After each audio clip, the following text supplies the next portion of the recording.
Hello and welcome to the Managing Madrid Podcast. This is your host, Kiyan Sobhani. It is Sunday, February 4th. We finished the weekend roundup of La Liga matches and we're about to dive in to dissect Real Madrid's disastrous draw yesterday in Valencia against Levante. Joining me to help break this down is Arvind with his new mic. Arvind, how are you doing, my friend? I'm delighted to be here, hyped up to have my new mic.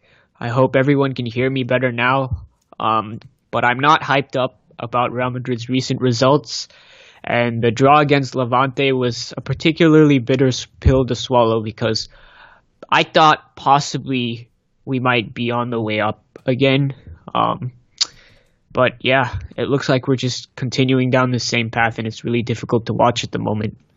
It really felt like we were on the way up. Like, are we deluded in thinking that? We had two straight wins in La Liga. We scored 11 goals in the process, conceded 2, and albeit we were very cautious in analyzing those games because our expected goal ratio was like a combined 3, in those two games, plus 2 penalties. But we saw good signs, right? We saw good signs, and Valencia, Atleti have both been dropping points lately, especially Valencia, and we're like, okay, you know what? Second place is pretty attainable. And then this happens. I don't know. Even the first half, like before Boateng scored to equalize in the first half, I thought there were things to be excited about. There was, I thought Benzema was playing really well. Modric had a great game overall. Bale made some dangerous chances, but I think like some of the things that shot us in the foot were, both Bale or Benzema would have had at least an assist if Ronaldo could control his chances or be more lethal in front of goal. And Marcelo started off really slow, and he kind of like grew into the game, but he also was, again, really poor defensively. A lot of space in behind him. And then what I guess the turning point was, Morales makes this brilliant run behind Sergio Ramos, and he just completely loses Sergio. Was in his blind side, and I think the pass, the way it was hit, it went down a different passing channel, a different line than Ramos anticipated, and it was completely behind him. And by the time Keylor made a great save and Ramos was in a position to stop the shot from going in, Boateng just hit it, and there was no time to stop it. So, even at that point, though, I thought, yeah, there was definitely some things to be concerned about, but I can't believe we're just not seeing these results out. Like, even at 2-1, we were up 2-1. I was like, okay, great. We finally, this is what we were excited about in Valencia. This whole aura of coming back and closing out games finally, since we haven't seen last season, we've seen in the last 2 games now. How hard can it be to defend a 2-1 lead against Levante? I don't understand. This should be a priority. You just zip everything up. I don't understand why we're so vulnerable when we're leading and it's late on. I honestly, I don't know what to say, right? Because I could be wrong, but I think someone tweeted Levante hadn't scored like a home goal since November or something like that. Regardless, they're not a great offensive team, and it's just embarrassing. Like there's no other word. The players afterwards were at a loss. Ramos said he had no idea, why we were in the position that we are, but that something's gone wrong. Something has gone horribly wrong. Casemiro did an interview afterwards, and he was similarly at a loss for words. He tried to be a little more positive, but he basically admitted that it was embarrassing, right? Like that this kind of thing cannot happen, and it's just so disappointing because, like you said, we didn't start the match that badly. I thought the first 30 minutes were quite good. It wasn't anything spectacular, but it was solid. We looked to be in control of the game, and then we just began to fall apart. And all it took really was for Levante to just step up their pressure a little bit, to attack a little bit more, and then we collapsed. And I don't know. I think we can get into it, but I think there's some tactical aspects there, definitely that were weak, but there's also a mental fragility that I don't know how to explain. I guess it's just the repeated defeats and the crushing losses we faced, some of the deflating draws we've had, has just put the team's collective mentality in a position where they can't even see out a 1-goal lead for 5 minutes, and that is just, if we can't do that, that we have no hope of beating PSG, because they are going to score against us, and we have to have the mental capacity to overcome that and hit back. I mean, there's no way we're keeping a clean sheet against that team. It's not happening, but that doesn't mean we have to lose against them. But if we come in with this kind of mentality where a goal just deflates us and we need 35 minutes to recover and start playing decent football again, we're going to get destroyed. So it's something has to be done. I don't even know if at this point it really is possible to bring our mental level to what it was last season. It just might be too late. But that has to be Zidane's number one priority. And then 2, for me, is the tactics, because as questions will ask, as we'll see, some of the questions we'll ask about our transition defense. I mean, it's been horrible basically all season, and it hasn't been fixed. And it has to do with our defensive structure. So either we have to be set up to counterpress well, or everyone has to haul their ass back and we have to set up in a low block. And we're not doing either. And it's just literally the only person I really saw doing anything on transition defense was Luka Modric the entire game. And he was exhausted by the end because he was doing 20 different things and he was stretched all over the place. And it's just not something you want one of the best playmakers in the world doing on a consistent basis.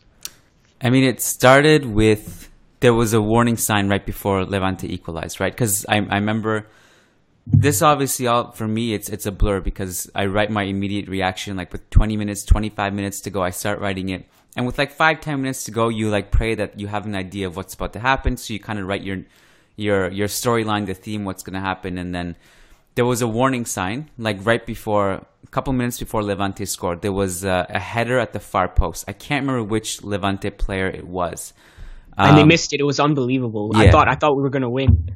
I think it was Roger Marti. And I mean, it's inexplicable the way he missed. Like, you see like Kaylor like rushing to the far post. There's nothing he can do but hope and pray that the ball just goes wide, really. And that to me was like the fact that he was that wide open in a game where you're winning. You're not losing. You're not trying to throw everybody forward and notch a goal. Like, you know how we always said, like, you look at some of these goals that Real Madrid conceded in transition late on because they pushed high. The famous one that Messi scored in us last year, and then this year with Betis, also against Villarreal and Celta, and all these positions were like, you know, maybe one of the ways that this gets rectified, not that it should come to this, like, because with tactics, you know, you can actually obviously prevent these very preventable things. But maybe you're like, if Real Madrid is winning, at least this gets rectified naturally because you're just not throwing players up. But it still happened. Like, we were up 2-1, and there was that warning sign, the header at the far post, and then you see the goal. Just the marking is terrible. The positioning is terrible. And then before that, there was a bunch of warning signs and counters, and Levante just making one pass out of their own third and having a counter. And you mentioned Modric, who was basically God in this game.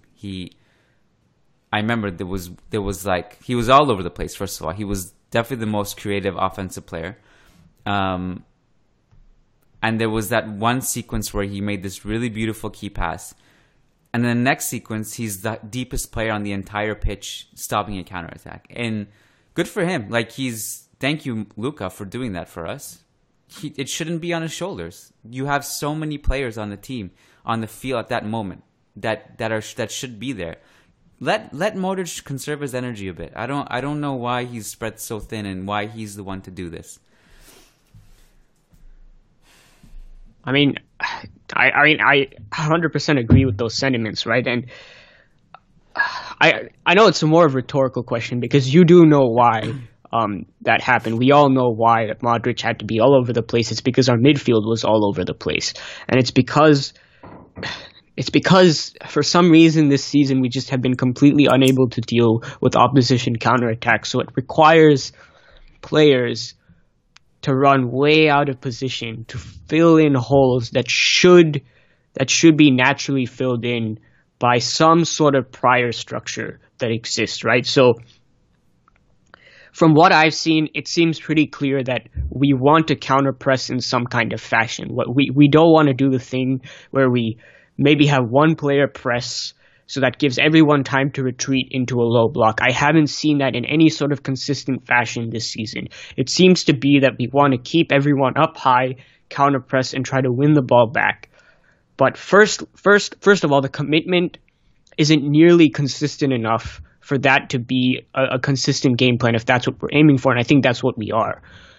Sometimes it'll look really great. We'll have like 3 players collapse around one guy, and if he somehow still gets out, Casemiro's there waiting, and Ronaldo and Benzema and everyone, they're all working in unison, and it looks great. And then the very next play, you have a midfielder completely out of position who's maybe hanging out on the wing, and there's just this massive hole that can be exploited, and the whole team just collapses.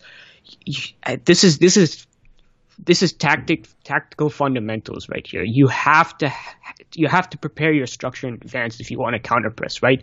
Because counter press is an instant reaction. The second you lose the ball, the players in the vicinity move to close down the ball carrier and the options closest to him.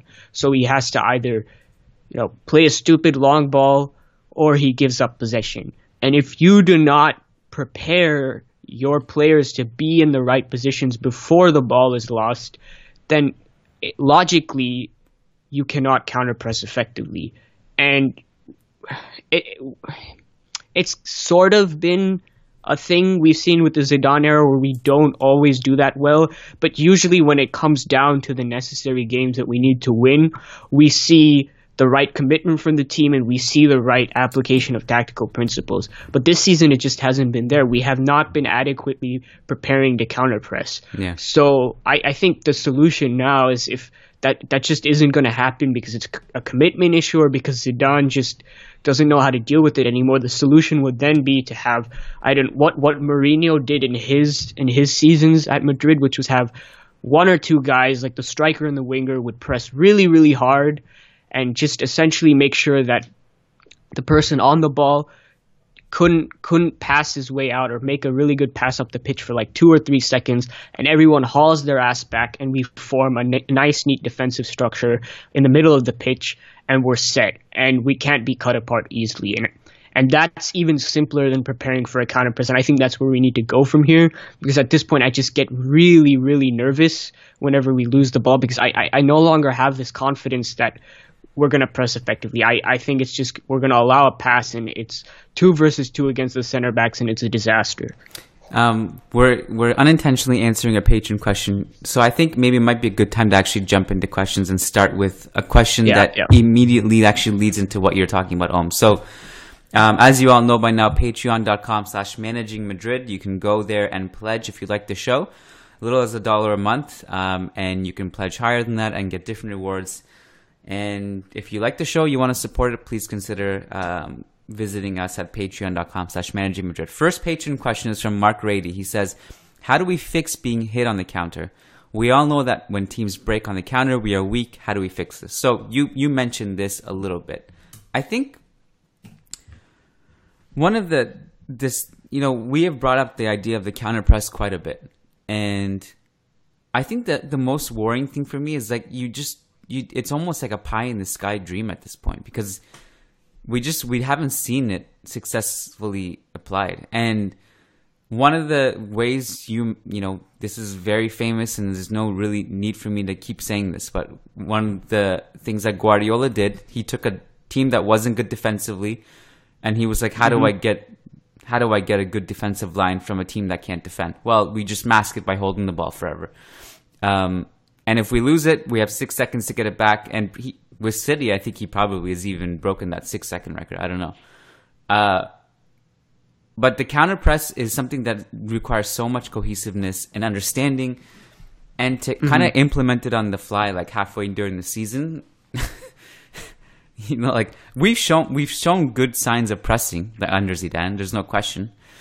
But like you said, the point you brought up, last season, I think we saw these finally rectified in the big games, and we thought it might happen again this year, but it hasn't happened against Tottenham. It didn't happen against Barca, and God knows if it'll happen against PSG. Now, I think the problem we've seen a lot, is that when you're neither counter-pressing nor defending, it's a disaster. it is the exact place you just don't want to be in. It's like it's like lighting yourself on fire and throwing fuel on yourself. Like you look at the goals we conceded this season, like whether it's a set piece where we flood the box or a cross where we flood the box. And if it's cleared, no, not a single player is in a situation where they can counterpress. And that's inexcusable. Yeah, it is inexcusable. I mean, and the other thing, is that if the counterpress isn't good, or if it's not even an idea, it's not even being applied, like it's not even the train of thought when you're defending, but you're pushing up kind of just based on individual initiative, then your whole system falls apart. Yeah.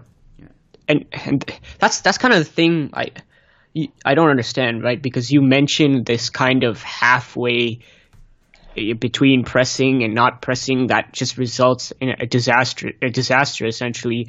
And I've seen that so much this season. I really don't understand it. It's something I mentioned in the Valencia game, right?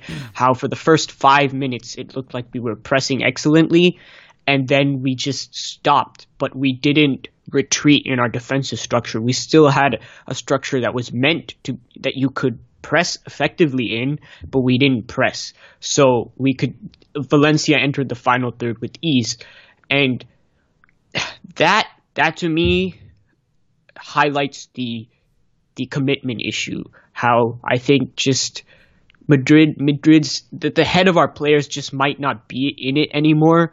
Some of the guys might have given up on the season, or it's just that mental fragility I was talking about. The repeated losses combined with some of the bad luck we've had this season has just made the players feel like maybe this isn't our season.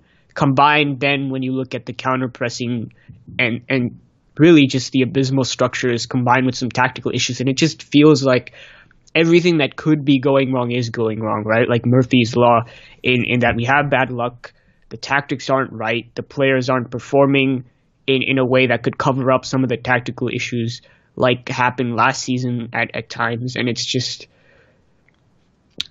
something I could have never envisioned at the beginning of the season. And to concede counters repeatedly off corner kicks where you should definitely have a plan, right? Like it's a set play. You should have an idea of how to stop counters, and the fact that we constantly keep giving that up just sums up where we're at right now. It's one of the simplest things you can do as a coach and as players to stop. It doesn't take a lot. It doesn't take weeks and weeks of understanding and cohesion to give that up. It just sums up our current position and our current level of play right now. And it's something that scares me immensely going into the PSG game, because imagine Kylian Mbappe running at Sergio Ramos and Rafael Varane off a corner kick, and Neymar and Cavani are behind him.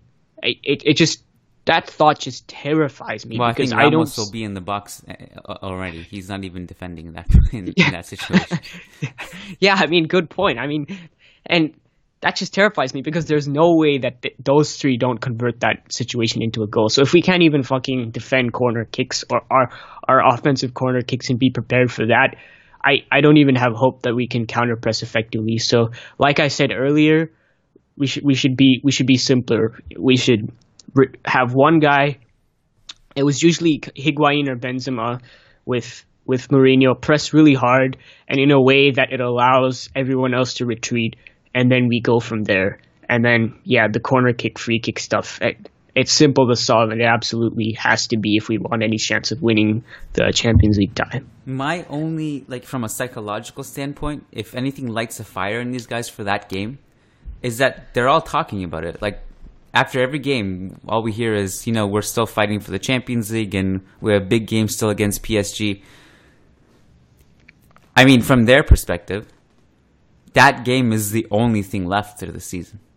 Yeah, and that could explain I don't mean to interrupt you. I just No. want to quickly. That could explain some of the performances in La Liga, right? Because it's pretty clear that 99%, if any of those players, I'm just going to say 99% because maybe one guy hasn't. They've all given up on the league, and that could explain the performances we're seeing, the lack of commitment, and maybe Zidane knows it too, and that's why he's not really applying effective tactics in these games because he knows his players aren't going to go out there and give 110%. So, but I mean, even that is inexcusable. It is.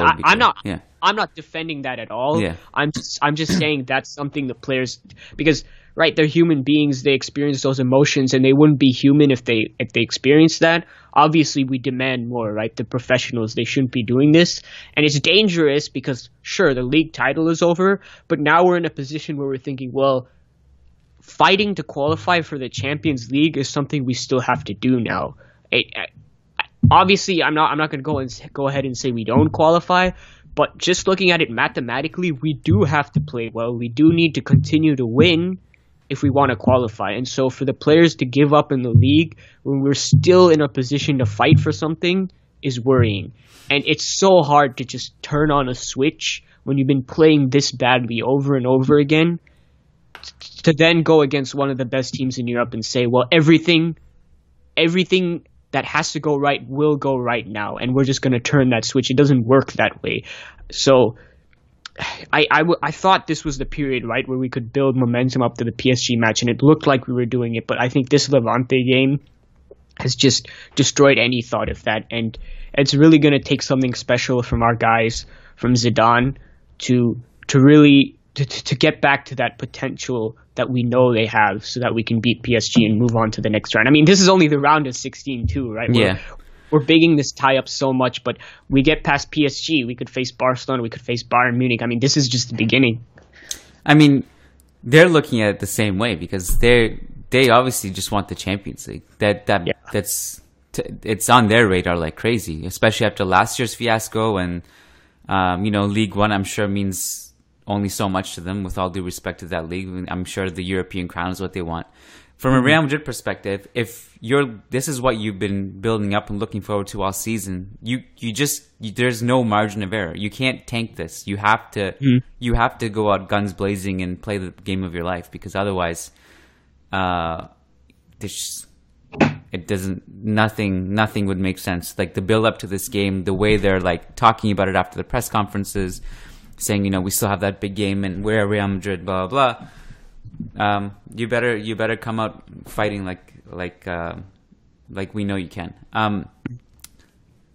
First time in La Liga history that Levante don't lose in the season series against Real Madrid. So 2-2 in both games. This 2-2 thing is this weird thing this season. 2-2 against Levante, 2-2 against Numancia, 2-2 against Celta, 2-2 against Fuenlabrada, 2-2 against Levante earlier this season, right? And then we had the 2-2 against Valencia too at home. It's weird. I don't know why it's just a weird scoreline that's been recurring constantly, and a lot of those games Real Madrid were winning and they conceded. Let's take the next patron question on. It's from Essa Hariri. He says, "Do you agree we don't have good subs for Marcelo, Carvajal, and Casemiro at the moment? Zidane has no trust in any of Llorente, Achraf, and Teo, and they've yet to start in La Liga if the former three are healthy. I feel those three starters are overworked and are not getting any rest." And he has a second question, but the first question, I'm not even sure if those three are necessarily the direct subs for those. Like Casemiro, I don't think his sub is Llorente. It's Kovacic, and Teo and Achraf. Yeah, you could argue that Teo is a really good left back. This idea that he's not good enough, I don't know. It's still a bit weird to me.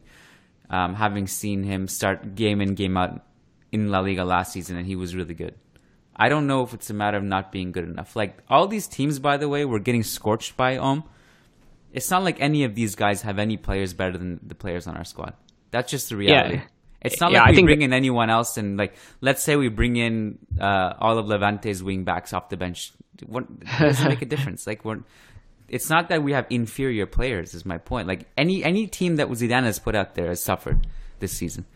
Yeah, and that's a fantastic point. I mean, all the points you made there was fantastic. Well, thank you. You've never said anything so nice to me. I think it sums it up really well. I think because it gives perspective to the strength of our squad, right? Because what does it mean to have good players? When you think about it, having good players is always in relation to what the other team has. The question should always be, is our squad good enough to beat the other teams in the field? And so, for example, to beat Levante, players like Theo and Marcos Llorente are absolutely good enough. These guys would start on many, many La Liga teams. It's not like we bought players who were substitutes in lower table La Liga teams with the hope that they would have some potential. These guys have fantastic potential. They were starters, and not only were they starters, Llorente and Theo were stars for Alaves, and that's why we brought them in. They're absolutely good enough. You know, Zidane's lack of trust in Marcos Llorente is interesting. I'm not sure I understand it personally, but Zidane does have this huge love for Casemiro, and personally I think it's simply down to the fact that Zidane knows that his midfield structure and organization isn't always going to be great, and that maybe he feels that he doesn't have the best grasp on how to consistently have a really, really strong defensive organization, and so therefore he leans heavily on Casemiro to clean things up and cover up structural deficiencies in the squad. And it didn't work versus Levante because it was just so bad. Casemiro would have essentially had to be Luka Modric to have covered for all those deficiencies, and it's simply not fair to expect Casemiro to do that every single game because it's a gargantuan task. I mean, Modric did it that one day, but that's something Casemiro does basically every single game, especially this season because our defensive structure has never been great. So I think personally that explains it, because Llorente isn't as mobile as Casemiro is. But how long can this go on, right? Because we need to give Llorente meaningful minutes, because he can be the future of this position. He's a very talented defensive player. His defensive aspects are his biggest strengths, but it's different from Casemiro. It's his positioning, it's his intelligence. He's not necessarily the strongest player. He's not the fastest, but he can get to where he needs to be if he has an adequate structure around him. And so I think, because the question here surrounds players, to me, it's always more interesting and it's more prudent to discuss tactics and the way players fit into that. So I think these guys are good enough if our tactical system and our structure and all of those things becomes adequate again. If we have even what we saw at the beginning of last season, which wasn't very great, and Zidane was still working through some issues, I still think that is better than what we had now, and I think these guys would shine more in that system. So, yeah, these guys are absolutely good enough, especially when compared to some of the weaker teams we play in La Liga, and it's more has to do with the system and the way certain players' qualities are highlighted in that system and the way players operate within whatever system that Zidane wants to play. I think the Casemiro debate is something that it's one of those recurring ones that happens a lot. I think in this game, you know, he had some nice step-ins and interventions and interceptions, and I think he had the most tackles on the team. I think his issue is that, like, you know, what you just said, if Zidane is playing him because he knows that the team needs to be, you know, cleaned up and kind of needs someone to sweep up the challenges and cover for people. I think the problem with that thinking is that you're not preventing the problem in the first place. You're expecting the problem, you're accepting it, and then you're putting something as a reaction to that problem. And I think the problem with Casemiro is that he often can look better than he is, mostly because his positioning is a way where he's doing a lot of last-ditch tackling and getting back last second, and it looks spectacular. Whereas I think if we've seen in the past, if you play a proper structured team where you kind of have more of a packed midfield and better technical players and better positioning, you can honestly just get away with not having a pure destroyer in there, and that's what I think Kovacic brings to the table. It's this idea of technical ability, stability, someone who's better positionally, and can also help you with your offense, right? Like he's a ball carrier. He can link up with other players. He's a better passer, and so many teams like over the years. This has been a 2-year problem now, by the way. We basically stopped talking about it last season at the end because we just blitzed everyone in the Champions League. But it's a 2-year problem in the sense that so many opposing coaches know that we have two weaknesses, and they've been open about this in the press conference. One, there's space in behind Marcelo, you attack it. Two, you hound Casemiro every time he gets the ball deep and force him into coughing up possession. And that's reality. So, again, I think positioning is important. I think, that's something that Marcos Llorente has. By the way, I think Marcos Llorente should just go on loan. And I don't think he should stick around. It doesn't make any sense to me anymore. Like, just send him out on loan in the summertime, because he's clearly not going to get any significant minutes over Kovacic and Casemiro. And when he does, we expect him to just step in and be this world-beating anchor, and he's not. And that's because he's playing with a bunch of other fringe players. He has no rhythm. He's cold, and I'm not sure what we expect of him. And just let him continue to play and develop. And that's my Llorente, man. My blood boils when we talk about Llorente. There's a second part to this question from Essa. Unless you have something else you want to add to this. I was just gonna say that I'm not sure Zidane's gonna be here next season, and my confidence going into the PSG game is that we're gonna lose. Though I do think we'll put in a better performance than some people expect. And for me, that's the end. If we lose against PSG, Zidane's gone at the end of the season. So it is possible that a new coach comes in and gives Llorente more minutes. So I wouldn't decide now whether we should ship Llorente out back on another loan, because I think it is possible to give him the required minutes. It's just that Zidane hasn't done it this season because he doesn't trust him or whatever. So I would wait for to see who our new coach is and what his philosophies are. But that's more semantics. And your overall point is valid. If we see the same kind of pressing against PSG, if we see the same kind of pressing we saw last season, particularly in the first leg against Napoli, first leg against Atleti, first leg against Bayern, I think we have a good shot.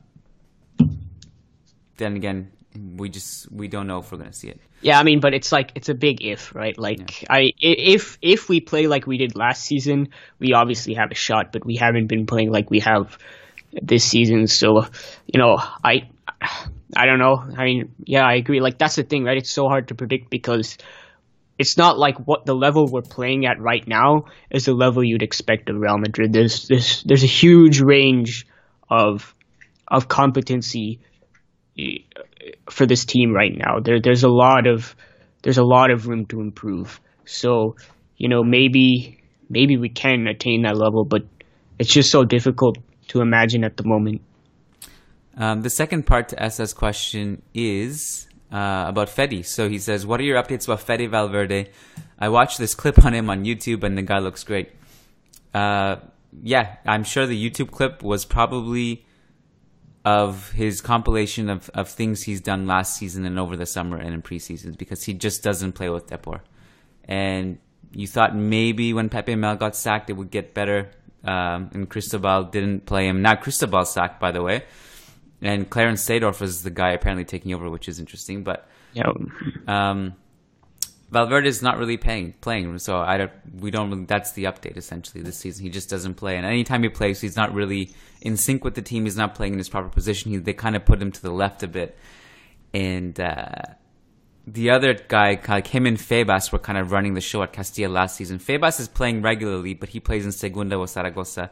I watched him play maybe 5 times this season, and he's looked good. He doesn't dominate the ball like he did with Castilla, but there's your update, Essa. They need to play more. And Fede, it's kind of shitty for him. I mean, obviously it's shitty for him, but he may have gotten the World Cup call up because he got called up and he scored for Uruguay in the senior team, and then he just stopped playing for Depor. So I don't know if he's gonna make it. It sucks for him.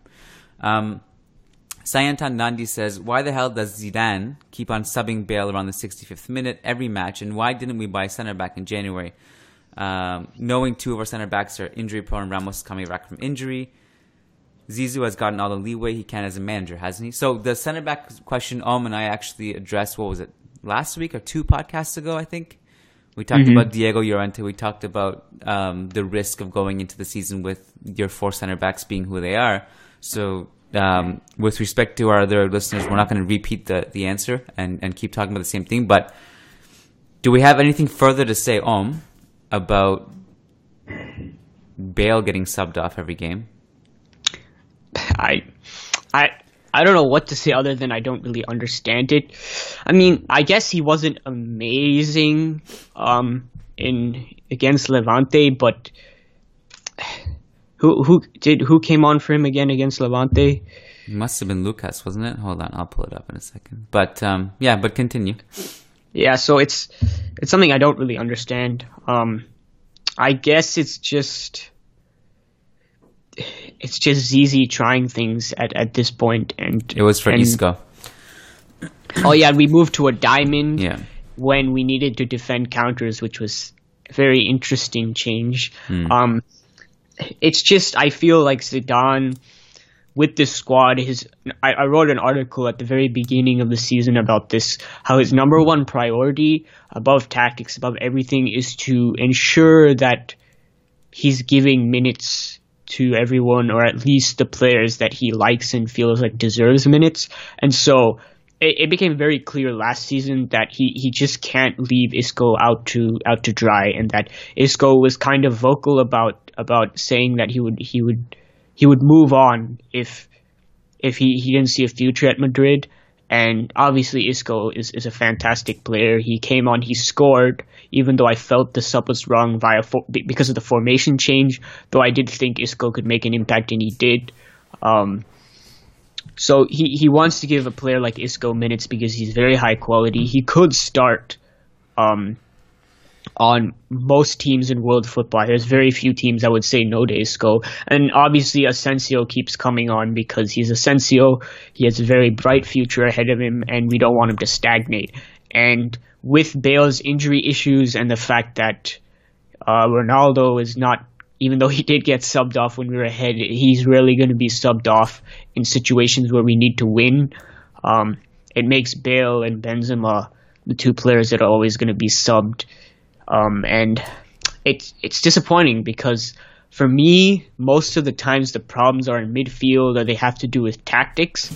So I don't see how just swapping out nuts and bolts will solve anything. And I think Zidane got away with it kind of because Isco came on and scored, so it made his substitution look good, when in reality his change of formation from a 4-3-3 to 4-4-2 diamond made us weaker as a whole when it came to defending counters. So yeah, I mean, I started by saying I don't understand it. I mean, I kind of do, but I don't in the sense that I don't really agree with it, and I think there are better ways to manage in-game situations. Yeah, I mean, I said it on my halftime video on Facebook that I really hope we just were able to take advantage of Bale and Benzema before they get subbed off. Turns out Benzema didn't get subbed off. He played the 90 minutes and had an assist to Isco. But with Bale, I found like him and Benzema both were playing well in the first half, and we just didn't take advantage of it because Ronaldo just couldn't finish his chances and he couldn't control the passes he was getting. And I think if you're gonna make it a habit, and we kind of all know Bale is gonna come off in the second half because just the reasons you mentioned, his track record of getting injured, and Isco obviously needing playing time, and you got to take somebody off, and in most cases it's not going to be Modric or Kroos or Ronaldo. I just hope you get to take advantage of his creativity before you sub him off, and this has been a problem. Like if we're finishing our chances, generally it's not a huge issue. But I also thought, for what it's worth, it wasn't Bale's best game. Like I don't think he was great in this game. He didn't do a whole lot. He was kind of invisible for stretches. He had a couple really nice passes and created some chances for Ronaldo early on, but overall he wasn't like nearly as important as he was in previous games, and certainly wasn't like on Modric level in terms of importance. And I will say he's still like, one of the things that I noted in my reaction was that Oyer, Levante's goalkeeper, was really shaky all game, and we just didn't test him. And there was a couple moments where Bale had a chance to just launch it from 30 yards, and he just didn't. And I just want him to shoot as much as possible if you have Bale and you have a shaky keeper like that. So, Sheikh Hatiri says, I'm getting annoyed with Zidane. What should Asensio do to gain his trust to be an occasional starter? Also, Kovacic would have been a much better replacement than Vasquez, and Ceballos was not even on the bench. Was he injured? I think Ceballos was just recovering. But, it's not like if he was healthy, I don't think he makes the bench either. That's the thing. Zidane keeps doing the same thing, using the same players and getting nothing in return. One might say that's the definition of insanity. So if Zidane leaves at the end of the season, do you think Heinkes? I can't say it. How do you say his name? Jupp Heynckes. Am and I were actually discussing this before the podcast. I asked him to tell me how it's pronounced because I don't know if I've ever heard anyone say his name out loud. I've only read it. And he told me what it was off air, and I still couldn't do it. So is it possible he returns? With all these things said, I still have a little faith in Zidane.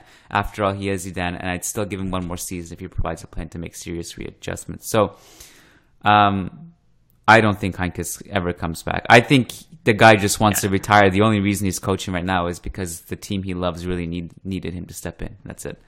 Yeah, that was kind of out of the blue.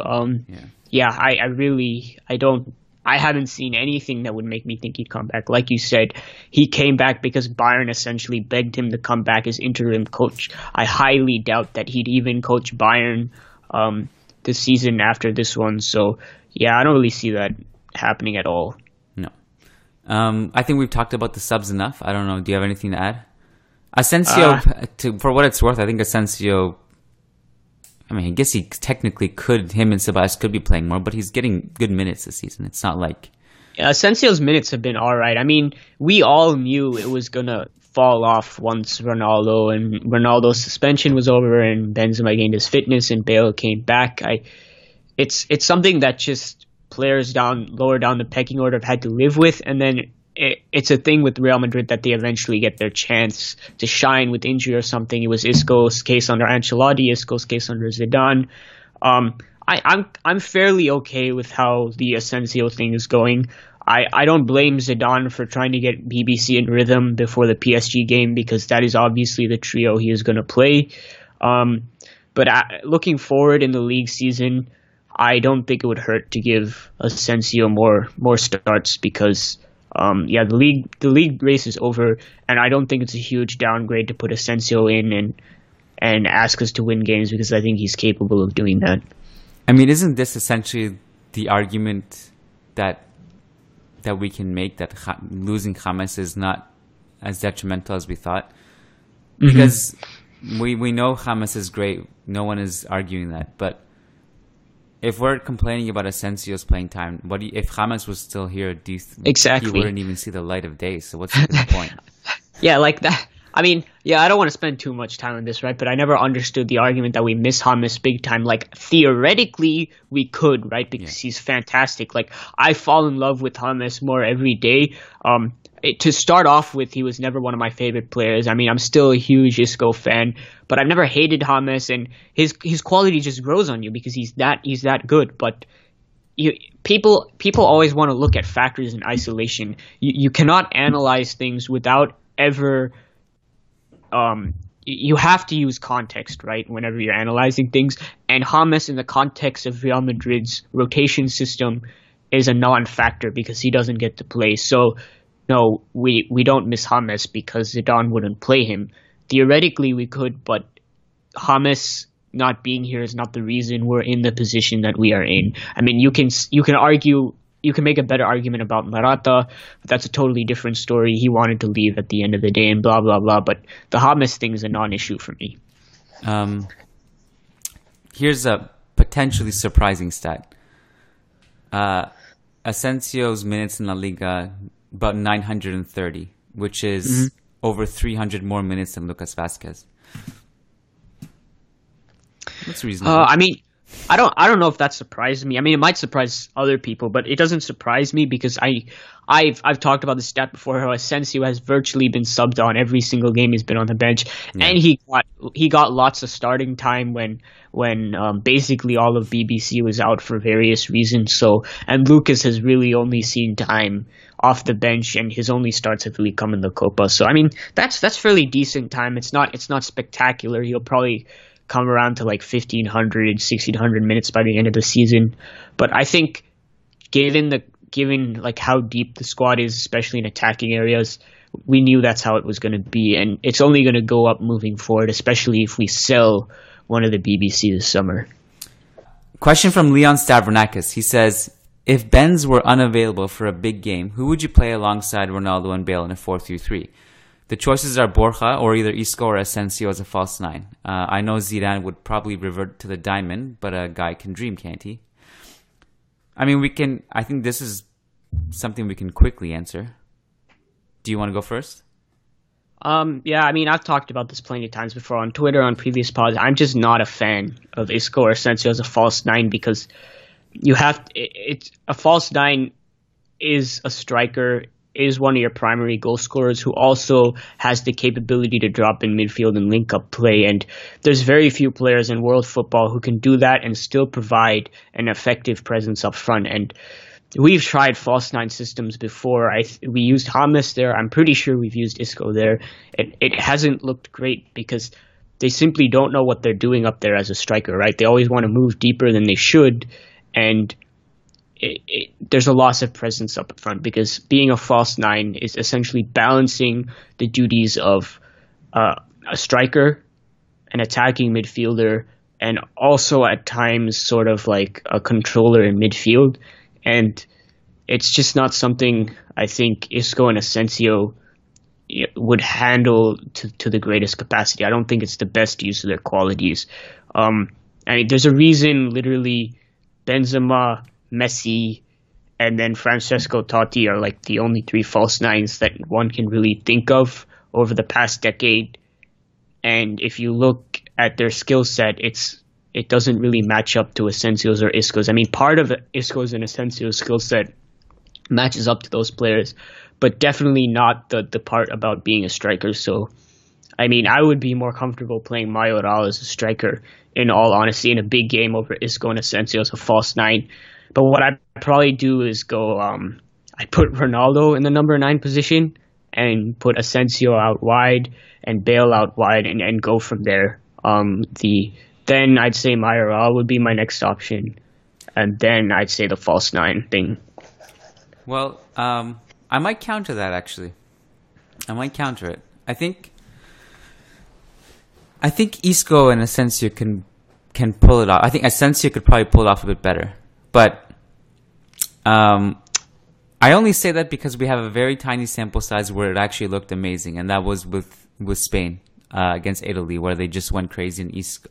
And I think it was Isco technically, like if you would define him as the false nine. But that was the game where they left Morata on the bench, and Morata came on eventually later on in the game. And I think it worked really well. Now, the flip side is that to kind of just implement it on the fly in the season, especially in a big game, it can be risky. And also, you can't. It's kind of hard to play a false nine if Ronaldo is in the team already, if you know what I mean, because he's gonna play higher up the pitch, and he's gonna try to spearhead that attack. So it doesn't really work that way with him in the team. If he's not in the team, it might work. But I'm kind of in the boat that if Benzema's out, I'm not huge on Borja this season. I think I would rather put Asensio in there and push Ronaldo a bit higher and gain some control in the midfield. I guess I'm saying I wouldn't even go with a 4-3-3 in that situation at all. I'd probably go with the 4-2-3-1 or 4-4-2. Yeah, 4-2-3-1 is a really underrated formation, I think. It covers a lot of bases, especially with a team like with the weapons that we have and the amount of central midfielders we have and attacking midfielders we have and the lack of strikers we have, by the way. I think it makes sense for us. I don't know why we don't see it. And because of Casemiro, right? Because Zidane always wants to play Casemiro, and then he has to play Modric and Kroos. So, when was the last time? Correct me if I'm wrong. Have we seen a situation where it's like Kroos and Modric and double pivot ever? We've seen Modric and Kovacic. We've seen Kroos and Kovacic and double pivot. I don't know if we've seen Modric and Kroos together. If we have, I can't recall. I think you look at Modric and Kroos and double pivot, and you're like, wow, it's a really bad idea. But I think if you surround them with a bunch of two-way players, like like with Bale on one flank, and then you have Isco down the middle, but like in a more defined role, not necessarily a diamond, and then Asensio on the right, I think it would be really interesting. You would basically control the whole game, and if you have any defensive frailties, you'd essentially mask it by just keeping the ball the entire game and pinning opponents. So again, these are things like kind of weird things to discuss now because we just know Zidane won't implement these things on the fly, you know. Anton Hackberg, just a quick comment. He says, just a small shout out to the Managing Madrid listeners. I and Frederick Sundros, who is also a patron, are going to Madrid for the game against PSG. So if any of you guys are in town, just throw a message. Any of you brave enough to go to this match? You would have to be brave. You would have to be brave, I think, because it would not be a great feeling to come out of that match having lost. I'm probably going to be at that game, by the way. I'm actually a bit terrified. Good luck. Good luck. And I'll be at Sociedad the game. The Sociedad one before that is kind of a banana peel, isn't it? I feel like every single league match is a banana peel. Every single game is a banana peel. Sociedad just beat Depor 5-0. And we're probably going to rest players against them, aren't we? Like, Sociedad has struggled this season, but they've always played well against us, I feel. Yeah.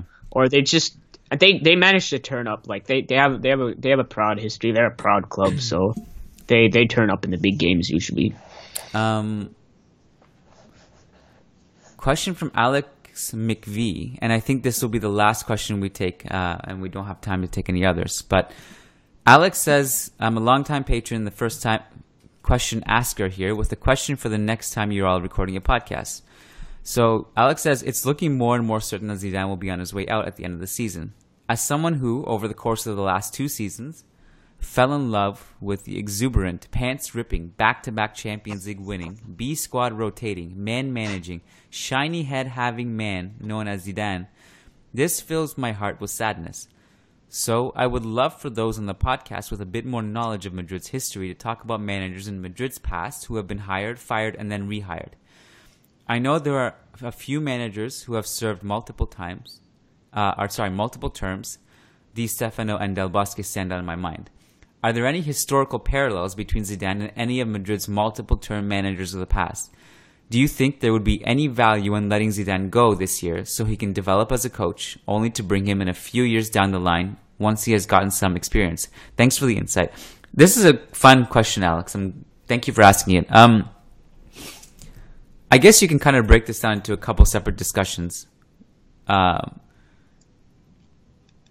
Maybe a natural question to ask all. Like, let's say if Zidane is not here next year, this idea of sending him out to develop as a coach, not that you would say that intentionally and say, okay, you go out on loan and get some experience. Where would even be a place for him? Where would he? I don't know. Like, if many teams would, I'm sure he would get a job. I don't know what level it would be though.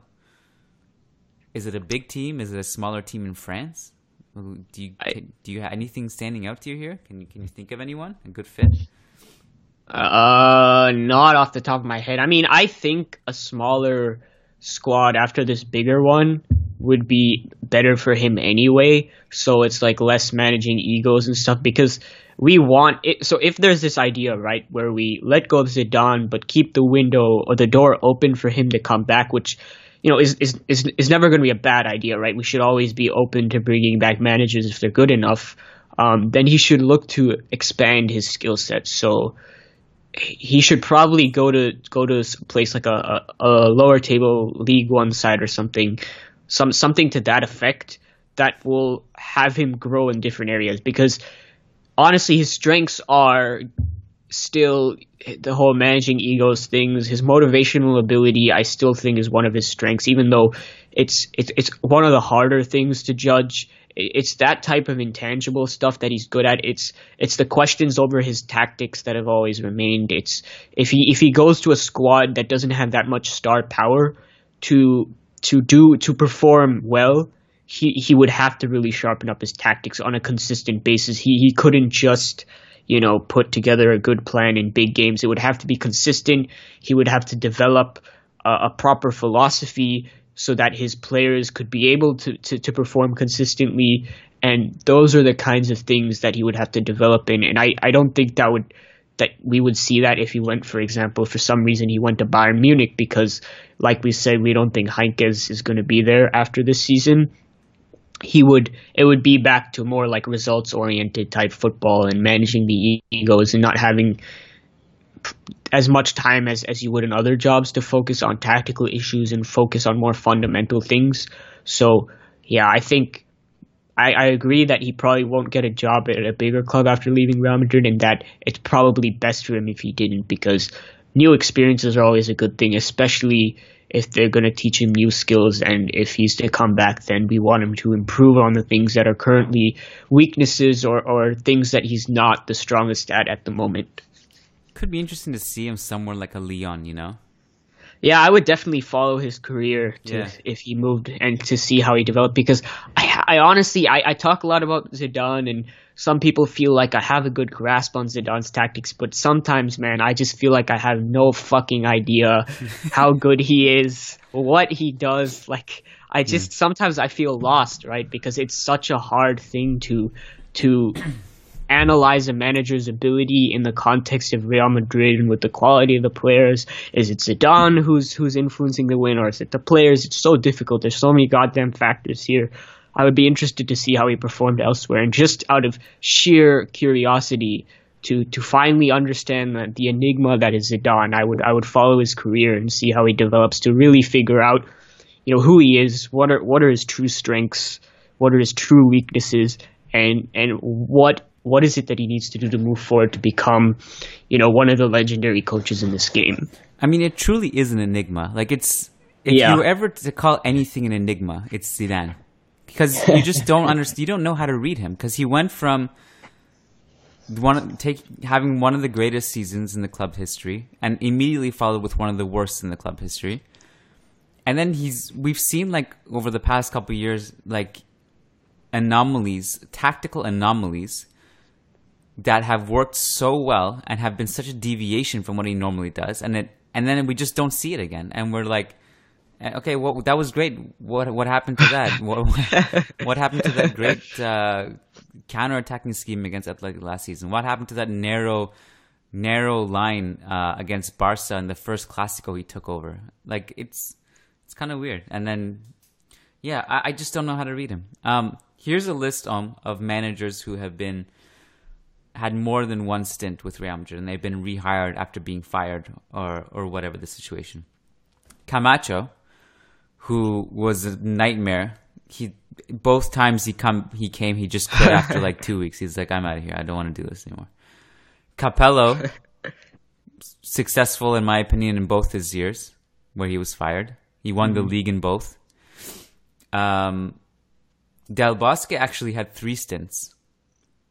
But I don't know if you really count the first 2, because they were essentially him taking over after a manager's been fired. So he just takes over for like half a season. He's like an interim manager. He was like basically the Voro of of Real Madrid for 2 stints before he took on full time. John Toshak, Leo Beenhacker, Di Stefano had 2 different stints. By the way, if there's a case to be made for, like people are saying, I don't want Zidane's legacy to be tarnished or whatever as a player, it will never be tarnished. Because of Di Stefano. Di Stefano's managerial stint at Real Madrid was terrible, both of them. It was not good. Yeah. It was not good. Yeah. And no one cares. No one remembers that. Everyone just remembers him as one of the greatest players of all time. Well, I mean, there also wasn't social media back then, but I'm sure Zidane is beloved enough that his playing career cannot be ruined. I mean, he was a fantastic player, one of the greatest of all time, and I'd hope people had the logic to be able to separate the two. I mean, it didn't ruin. I don't think Maradona's legacy was impacted after his absolutely disastrous. I actually completely forgot he was a manager. That's how much I don't. It was so bad. We all forgot. Yeah, I mean, it was bad. I think what makes Zidane more memorable is that he managed Madrid and he was successful. He did a lot of good things. But yeah, we'll know 10 years down the line anyway. But I really hope that his playing career isn't tarnished because he was fabulous. Do you think if we had like Twitter back in the Di Stefano era, like he would have been roasted? People, I mean, I'm sure there's some people who think that this somehow ruins his legacy overall. But if there's one good thing I feel the Real Madrid fan base has done, or one good opinion most of us hold, I feel like we're able to separate Zidane's managerial career and playing career. But yeah, it would be interesting to go back and see what people would have said then. They would have been like, oh, just because Di Stefano is a good player, you think he could be a good manager. And we'd basically be having very similar conversations to what we did, or what we had when Zidane took over. And I probably would have written an article saying it's a mistake for Di Stefano to take over, and I might have been right then. But as we know, I was wrong when I wrote that article about Zidane a couple years ago. But I mean, I think if we had like Twitter during the Puskas era, like he would be one of the most like polarizing characters. I think. Yeah, we would have been. He's too old. Why did we sign him? He's 31. People make fun of Benzema for being fat or for some weird reason. Imagine when we first signed Puskas, that people would have been irate. In a way, I'm glad we didn't have Twitter back then. It makes the legends of the players of old more endearing, and it feels like their legacy is cleaner in a way. Because whenever I think, for example, about Ronaldo's legacy, which should be untouchable if you're a reasonable fan. So I'm not talking about Barcelona fans right here. Sorry, I had to get that dig in. But you think his legacy is untouchable, right? But when you think about it and you talk about it with other people, people are always trying to bring him down. You get the impression that he's this lucky player who had no talent at all and he could just tap the ball in the box. Like, it's not hard to imagine, narratives like that surrounding Puskas, right? Like, so I'm happy in that way that social media didn't exist back then. I think generally also these things, we don't appreciate players in general, like maybe like 5-10 years after they're retired. Yeah. Just in general, I think that's a general rule because every player declines, right?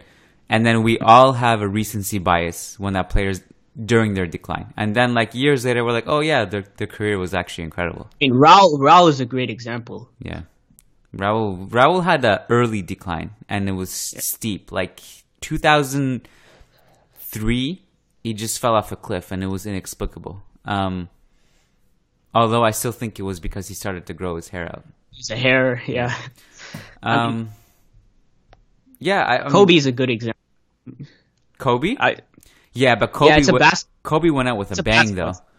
Yeah, I mean, but a lot of people hated him. Like, they absolutely hated him when he was playing, and a lot of those same people afterwards came to like essentially pay their respects. Like, there is like an effect, like you're saying, right? Like, after legends retire, we tend to appreciate it more. I mean, obviously there's people who still hate Kobe, but I feel like it's a lot less now. I feel like there's just more respect. You and I were talking about this on Slack. If Twitter was around when Michael Jordan was playing, people would hate him. People would hate him. Well, he was an asshole, but yeah, people would absolutely hate him. He was a complete psychopath. He was, to me, he's the greatest athlete ever. Like I've never seen anyone as great as him dominate. But he was also a psychopath. Yeah, but I mean, I think that's what made him so great, right? Like it's that obsession with your craft, taking it so seriously. Yeah, but he was a dick. But he was he was a great dick. That's what she said. My list, the end of my list, there was 3 other managers: Miguel Munoz, Luis Maluni, and Jacinto Quincoces. So, yeah, I mean, it's not inconceivable that Zidane would go and come back. It's really not. But I guess we also say it's never happened under Florentino. Florentino's never brought back a manager. Like it'd be. Do you think it's like? Do you think that Ancelotti is that bridge burned? I guess. Like, is that out of the question? So people keep saying that Ancelotti might not want to come back, but I've seen interviews where he said that he would be happy to come back. It's not an issue on Ancelotti. Carlo has zero grudge. He's too classy for that. Yeah. But it's an issue with Florentino, right? Because if there's one of his character flaws, I think, is that he has a lot of pride and he does hold grudges. So, for example, Fernando Redondo campaigned like with the opponent of Florentino, or didn't campaign, but advocated on behalf of the opponent of Florentino Perez in the first presidential campaign that Perez ran in. And when Perez won and became president, he shipped Redondo out just immediately, even though he was a fantastic player. And there was no footballing or a really marketing reason to do so. It happened because he was an opponent of Florentino. So Florentino would have to let go of some pride there, because by bringing Ancelotti back, in a way, you could interpret it as him admitting that he made a mistake by sacking him. And I don't know if that's something Florentino would ever do. I hope. I mean, Florentino has evolved as a person over time. I think he's a much better president on the footballing side of things than he was in the past. So maybe he's changed in that aspect. But I think, thinking about Florentino's pride and how he would handle that sort of thing, I think is an interesting question and an interesting topic of discussion.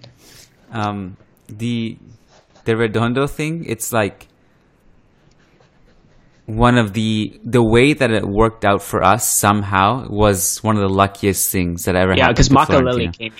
Yeah. Because not only Makelele came, and I remember that summer there were actually riots in Madrid for selling Redondo, because I mean, he's not only a legend, he was still at a very high level. Not only we brought in Makelele, which no one really knew that's what he was going to turn into, but Redondo got injured like almost immediately when he went to Milan, and like basically never played again. He played like a little bit when he came back, but that just somehow worked out for Florentino. I think this is a good time to stop the podcast. I think we hit all the talking points. Next week we have Sociedad, no midweek game, and then after that we have PSG. We're only 10 days away from PSG. Can you believe it? It's really creeping up on us. It's the day from hell is almost here. Dude, I'm pissing my pants right now. I just want it to be over, man. I just want to know, and the first leg won't even decide things. So I really hope that it doesn't, and we have the second legs will decide things. But I don't know, man. I'm just so nervous. I'm going to be covering my face half the time, and especially if there's like a penalty or something. Oh my god, I'm going to leave the room.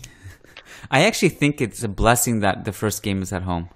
I feel like if we're in a situation where the tie is still alive in the second leg and it was at home, I think the pressure would hit us. Yeah, we've seen that before. Yeah. And the Dortmund game, the Bayern game.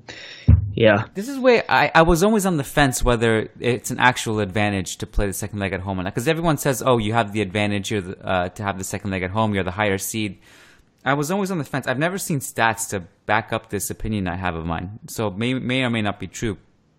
But I always felt like it's more devastating to score an away goal in the second leg, psychologically. If that makes sense. And because, like, I'm isolating it to one factor here, but I think it's a pretty big one. Ronaldo has, like, this mentality. At this point, he enjoys, like, people booing him. He enjoys being the villain in an opposing stadium. I think that just gives us an edge when it comes to playing in away, because not that Ronaldo won't perform in the Bernabeu, obviously he does, but when it comes to huge away games, Ronaldo just raises his level to something that I've never seen. It's incredible. So I think that gives us an advantage there as well, because Ronaldo just feels like he's a guy that has a lot of internal motivation, but that external motivation takes him to the next level. And that external motivation is just so much greater when we play away, especially if it's in a deciding game. I mean, you look at the tie against Sweden in the World Cup. He scored a goal. People forget that he played really well in the first leg against Sweden in Portugal. Mm-hmm. He scored a goal, and it was 1-0 there. But then he went and he just destroyed Sweden away. And that's the kind of thing I'm talking about. And it's right. Like, obviously I could be wrong here. I mean, we need statistics to back it up, but that's the kind of sentiment I have about this sort of thing. If anyone listening is not lazy like us and wants to dig up the stat of the second, like, historically, does the home team usually win the second leg? Do they advance or not? I'd be curious to see that, because right now I'm just maybe it's unique to Real Madrid. I don't know. Maybe like a smaller team would play better at home in the second leg. I just feel like the pressure popping atmosphere. Now, having said that, we against Bayern last season we were. But then again, the flip side of that is that it was a very uncomfortable victory. And we had a lead. And we had a lead as well. Yeah, we had a lead. Yeah. Okay, Arvind. We'll catch you next week. Thank you. I'm glad you have your mic. You sound way better. And so that's a big plus. So patron money going to good use. And a quick shout out to Andrew Caleb Gomez, who is providing us with the music you hear in the intro and the outro. And before we wrap it up, I'm going to do a quick patron shout out. So shout out to all of our amazing patrons. There are so many of you now. Shout out to these specific patrons who pledge $10 or more, and the reward for pledging that amount is you get a specific shout out on the podcast. So shout out to Nick De Stefane, Frederick Sundros, Leon Stavronakis, Bjorn Salvador, John Fernandez, Said Mahad, Sergio Monleon, Red Bat, Anthony Vasquez, Yahya Ibrahim, Nick Ribeiro, Eric Rogers, Sheikh Hatiri, Ian Marley, Andrew Gomez, Anton Hackberg, Jimmy Obeid, Daniel Smith, Solomon Ortiz, and Jeanette. Thank you to each and every one of you. You're amazing. Marvin, thank you for joining me. And Hala Madrid. Hala Madrid.